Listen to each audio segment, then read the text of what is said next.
திமுக கூட்டத்தில் பங்கேற்ற இளைஞர்களுக்கு சரக்குடன் கூடிய கறி விருந்துங்க.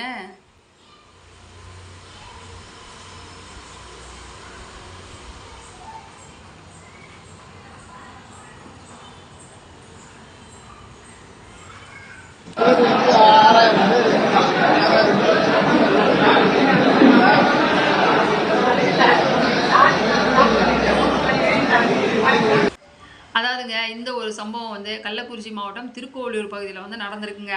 பொதுவாகவே தமிழகத்தில் வந்துட்டு அரசியல் கட்சி கூட்டமாகட்டும், மாநாடு, பொதுக்கூட்டங்கள் இந்த மாதிரி இடத்துக்குலாம் வந்துட்டு இளைஞர்கள் மற்றும் பொதுமக்களை எப்படி வர வைக்கணும்னு சொல்லிட்டு ஒரு ட்ரிக்ஸ் வச்சுருக்காங்க.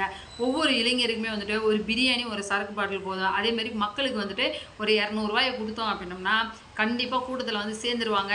இப்படி தான் வந்து கூட்டத்துக்கு மக்கள் எல்லாம் திரட்டணும் அப்படின்ற ஒரு பிளான் வச்சு தாங்க இந்த ஒரு சம்பவம் நடந்திருக்கிற மாதிரி இருக்குது. அதாவது திமுககாரங்க வந்துட்டு ஒரு கூட்டத்தை நடத்தி இளைஞர்கள் எல்லாத்துக்குமே வந்து சரக்கோட கறி விருந்து வந்து போட்டிருக்காங்க. நேற்று முந்தா நாள் வரைக்கும் டிவிகே அமைச்சர் சரத்குமார் அவர்கள் வந்துட்டு போதைப்பொருள் பயன்படுத்தினாரு அப்படின்னு சொல்லிட்டு பயங்கரமான போராட்டத்தை வந்து பண்ணிட்டு இருக்காங்க. உடனே அவர் அமைச்சர் பதவியிலேருந்து நீக்கணும், இல்லை உள்ளதுக்கு போடணும் அப்படின்னு சொல்லிட்டு கண்டினியூஸாக போராட்டம் வந்து நடத்தினாங்க திமுககாரவங்க. ஆனால் இன்னைக்கு அவங்களே இளைஞர்களுக்கு சரக்கோட கறி விருந்து வந்து போட்டிருக்காங்க. அப்போது நீங்களே வந்துட்டு போதைக்கு எதிராக பிரச்சாரமும் பண்ணுறீங்க, போராட்டமும் பண்ணுறீங்க.